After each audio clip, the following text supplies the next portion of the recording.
You can spot it before you even realize you're seeing it. That quiet confidence. It's not the kind that enters the room to announce itself. It's the kind that makes the room a little different once it's there. When a woman carries herself with that presence, she doesn't need to dress it up or call attention to it. She simply is, and here's the thing: most women who have it don't think of it as confidence at all. They think of it as just living their life. They're not checking mirrors to see if they look okay. They're not silently comparing themselves to every younger woman in the room. They're not fishing for reassurance. And that's exactly why people notice them. Confidence without words is built on something much deeper than appearance.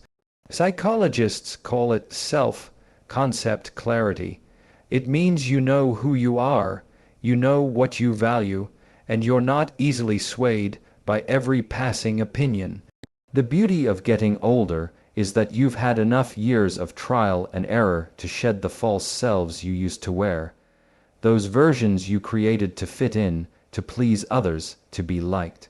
You've seen how exhausting that is, and you've traded it for something lighter, something real.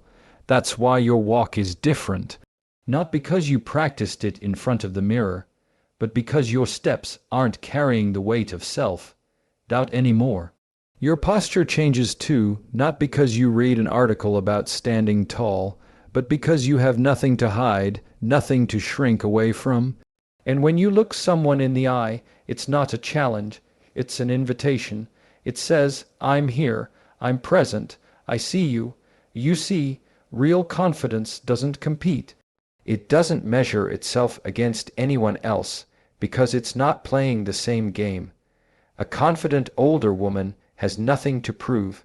She's not chasing youth, because she understands that youth is a temporary chapter, not the entire story. She's not desperate for attention, because she's learned the kind of attention that matters isn't begged for. It's earned through character, consistency, and how you make people feel in your presence. And here's the beautiful irony: when you stop trying to be noticed, you're noticed more. When you stop trying to prove you're beautiful, you become more beautiful in a way that's undeniable. People may not even be able to explain it. They'll say, there's just something about her. That something is simply the absence of insecurity. Think about how rare that is. We live in a world that constantly tells women they're running out of time, that beauty has an expiration date. From billboards to commercials to casual comments, the message is clear: hold on to youth at any cost. But when you don't buy into that lie, when you refuse to let someone else's timeline dictate your worth, you separate yourself from the crowd. You become the living proof that aging can be magnetic. That's why confidence without words is so powerful. It speaks to something deeper in the human mind. Psychologists call it nonverbal dominance, but it's not about power over people. It's about power over yourself. Your energy communicates before you even open your mouth. It tells people, I'm grounded. I'm not afraid to take up space.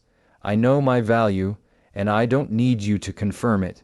And it's not about arrogance. True confidence is the opposite of arrogance. Arrogance is loud because it's insecure. Confidence is quiet because it's certain. When you're certain, you don't need to overcompensate. You don't need to talk about yourself constantly. You don't need to make sure everyone knows your accomplishments or compliments your outfit. You can simply exist in your own skin, and that's enough.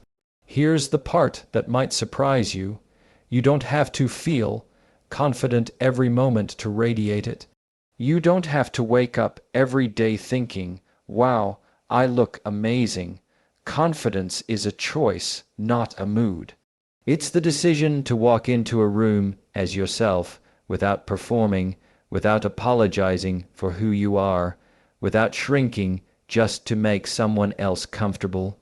And the older you get, the more natural this becomes if you let it.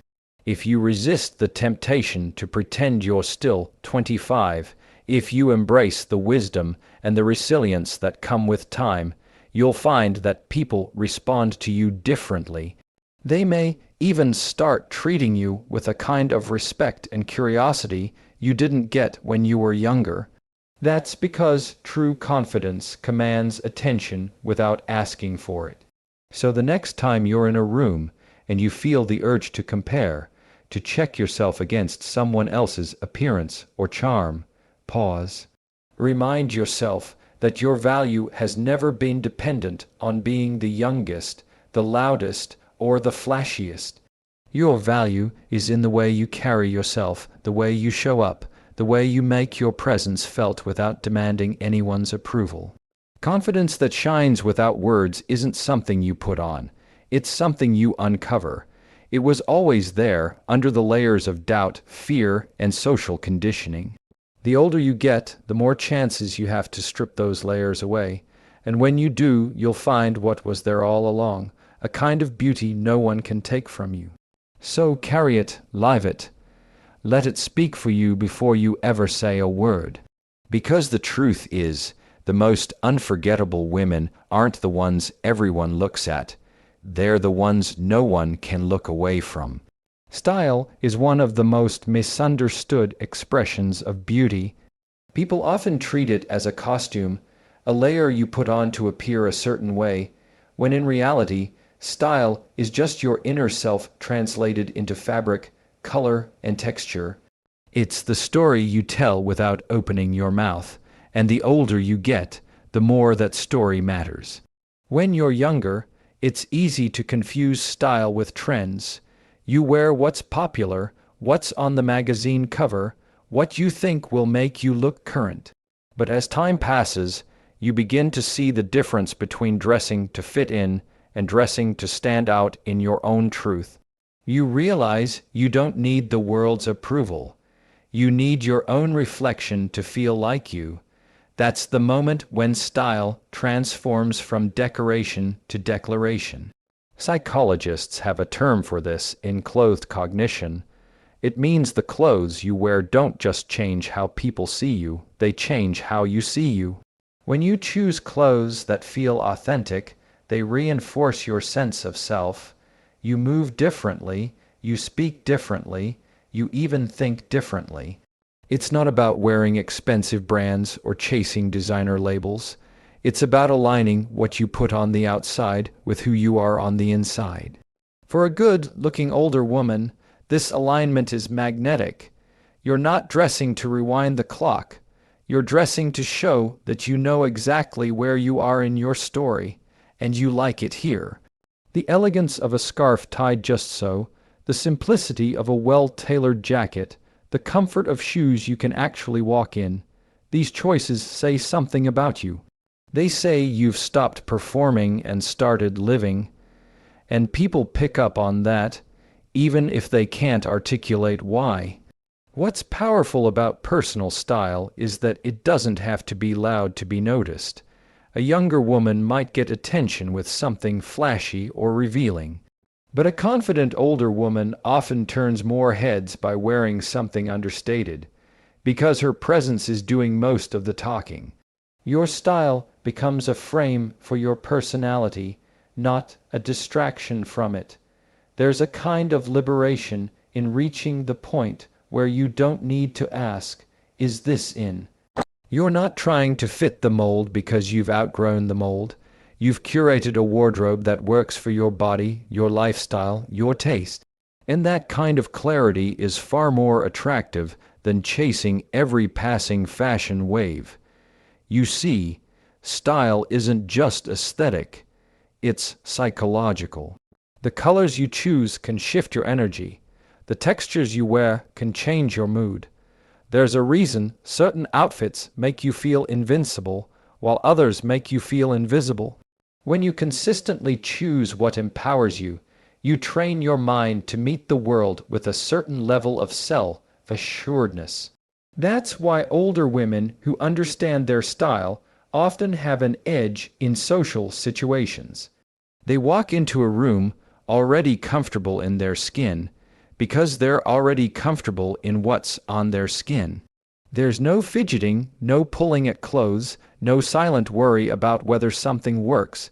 It works because it's theirs. And here's the beautiful part. Style, when it's truly yours, doesn't age out. A classic white shirt, a pair of perfectly fitting jeans, a simple black dress, these pieces outlast every trend because they exist outside of trend. They're like your character, steady, consistent, reliable. But there's another layer to this. Style can also be a quiet act of rebellion. When society tries to push the narrative that older women should fade into beige, you can choose to wear the bold red coat. When you're told to dress your age, as if it's a cage, you can choose to break that unspoken rule by wearing what lights you up. Whether that's soft pastels, vibrant patterns, or sleek monochrome. You're not dressing to defy anyone, you're dressing to define yourself. The truth is, people will always project their opinions onto you. Some will think you're too dressed up, others will think you're too casual, some will think you're too bold, others too plain. But when your style is rooted in authenticity, none of that matters. You're not dressing to meet their expectations. You're dressing to meet your own standards. And here's the secret that many miss. Style isn't just what people see. It's what they remember. The woman with a signature look, something unmistakably hers, leaves a mark. Maybe it's the way she always wears delicate gold earrings, or the fact that her lipstick shade never changes, or how she's always in crisp, clean lines. These details become part of your identity in other people's minds. When you use style this way, you're not just looking good. You're telling the world, this is who I am, and I'm not afraid to show it. And that's far more compelling than trying to look like someone you're not. So as you step into the next season of your life, think less about dressing to impress, and more about dressing to express. Let your wardrobe tell your story, your real story, the one you've earned through years of living, learning, and becoming. Because the truth is, style is never about what's in the closet, it's about what's in the woman. And when the woman is clear, confident, and unapologetically herself, her style doesn't just get noticed, it gets remembered. There's a certain kind of beauty that makeup can't create, that filters can't enhance, and that time can't erase. It's the beauty of a face that has lived, a face that carries the imprint of experience, not as something to hide, but as something to share. We live in a culture obsessed with erasing every trace of time, smooth every line, blur every feature, turn back the clock at any cost. But when you've lived enough life, you begin to see that those lines aren't flaws, they're proof. Proof that you've laughed, that you've worried, that you've cried, that you've felt deeply and fully. Proof that you've been present in your own story. What's striking about a good-looking older woman isn't that her face is untouched by time, but that it wears time well. There's a warmth, a depth, an authenticity that younger faces often haven't had the chance to earn yet. And the reason it's so magnetic is because it's rare in a world that tries to make everyone look the same. Psychologists have a term for this, affective presence. It's the emotional impression you leave on people, and it often comes from your expressions, your tone, your subtle reactions. A face that radiates life experience doesn't have to work hard to create this presence. It just exists naturally. You smile, and it's not the rehearsed smile of someone posing for approval. It's the unguarded smile of someone who's genuinely seen the good in life, even when it wasn't easy to find. And there's a deeper psychology here. People are drawn to faces that communicate safety and understanding. When someone looks at you and senses you've been through storms but still carry light, it's reassuring. It tells them you've survived, you understand, you see me. That's why your beauty now has a different kind of impact. It doesn't intimidate, it invites. But here's the thing. This doesn't happen automatically with age. It happens when you allow your life experience to soften you rather than harden you. Life can make you bitter, closed off, defensive, or it can make you gracious, open, and wise. The face reflects whichever path you choose. That's why some people age into sharpness and others age into radiance. Radiance isn't about perfection, it's about energy. You can have wrinkles and still glow. You can have gray hair and still turn heads. In fact, it's often the combination of those visible signs of time with an inner light that creates the most unforgettable impression. It's the contrast between strength and softness that keeps people looking, and there's something almost rebellious about wearing your age without apology. Not in a careless way, but in a deliberate, self-possessed way. You're telling the world, this is me, I've earned this face. You're not rushing to erase it because you understand that your beauty isn't in your smoothness, it's in your story. Every feature tells part of that story. The way your eyes crinkle when you laugh says you've found joy in unexpected places. The curve of your mouth shows the balance between speaking your truth and holding your peace. Even the way you hold your jaw can tell people whether you've learned to let go or whether you're still holding on. Philosophically, this is the kind of beauty that's rooted in truth, and truth always outlasts trends. When people meet you, they might notice your hair, your clothes, your makeup, but what stays with them is the sense that you've lived, you've learned, and you're not pretending to be anyone else. That's why so many younger people find themselves unexpectedly drawn to older women who radiate this kind of presence. It's not a competition of looks, it's an attraction to authenticity. When the world is flooded with curated images and filtered perfection, there's something refreshing, almost shocking, about encountering someone whose face hasn't been edited to fit an algorithm.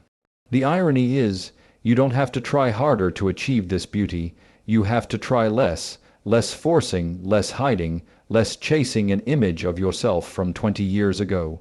The more you allow your real face to be seen, the more magnetic it becomes, and yes, take care of it. Nourish it, protect it, but not because you're afraid of aging, because you respect yourself enough to maintain what's yours. Self-care isn't vanity, it's stewardship. It's saying, this is my home, and I'm going to honor it. What makes your face truly captivating now isn't that it matches a beauty standard, it's that it transcends it. Beauty standards are temporary. Your face, as it is today, is the sum of decades of choices, experiences, challenges, and triumphs. That's worth showing. So when you look in the mirror, instead of scanning for imperfections, try this. Look for proof. Proof of strength, proof of joy, proof that you've made it through every single day so far, and that you're still here, still showing up.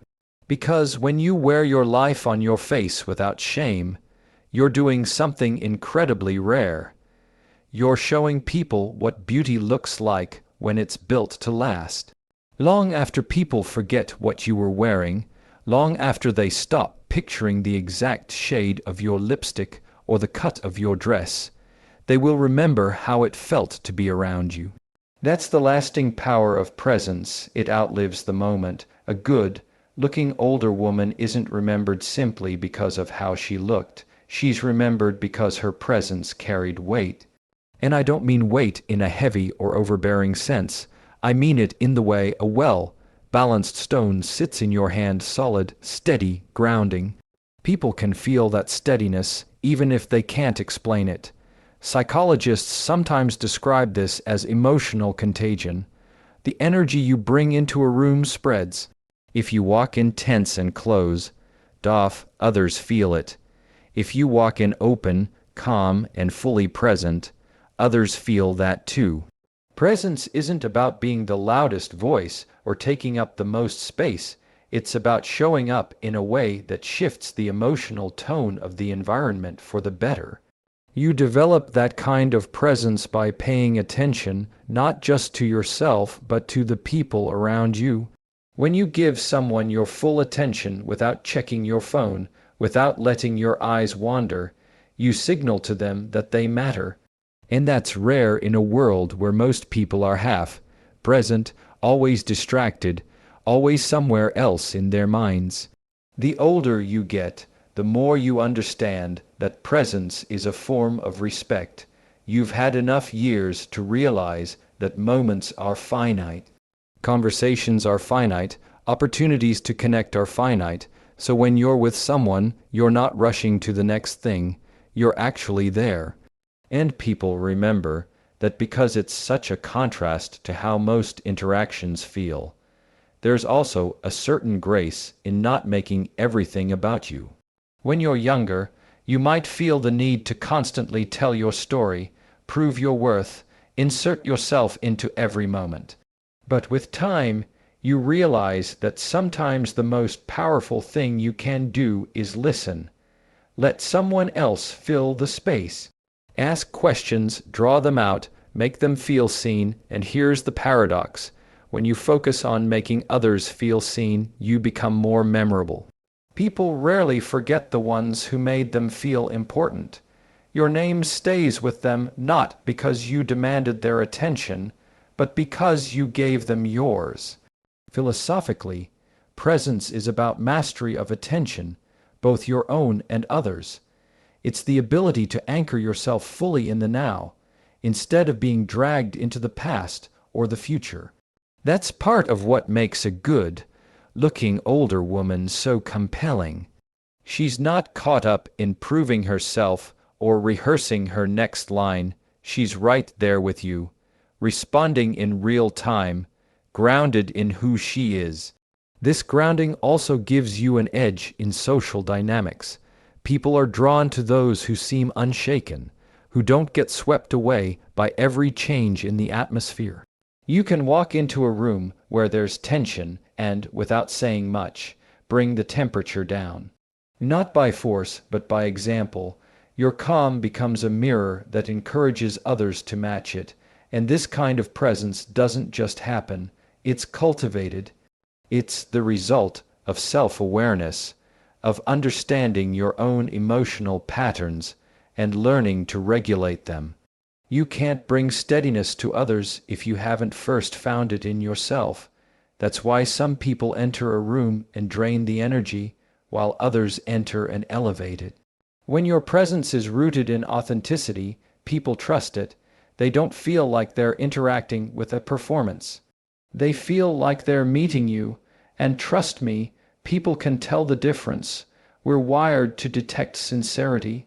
A smile that comes from genuine warmth feels different than one that's pasted on for show. The same is true for your entire presence. It either rings true or it doesn't. That's why it's so important to align your external expression with your internal reality. If you want your presence to be remembered as uplifting, generous, and inspiring, you have to actually cultivate those qualities on the inside. There's no shortcut. You can't fake a grounded presence for long. It will always show through. And here's the most beautiful part. Presence doesn't age. If anything, it deepens with time. The woman who's lived, who's faced loss and joy and change, and still walks into a room with light in her eyes, she will always be remembered. Because she's not just showing up physically, she's showing up emotionally, mentally, and spiritually. So the next time you wonder if people will remember you, don't ask yourself if your hair was perfect or if your outfit was flattering enough. Ask yourself if you were truly there, if you gave the moment your full attention, if you left people feeling lighter, steadier, more seen than before. Because in the end, your presence is the part of your beauty that time cannot touch. And when you own it, nurture it, and carry it with intention, you won't just be someone people notice. you'll be someone they never forget.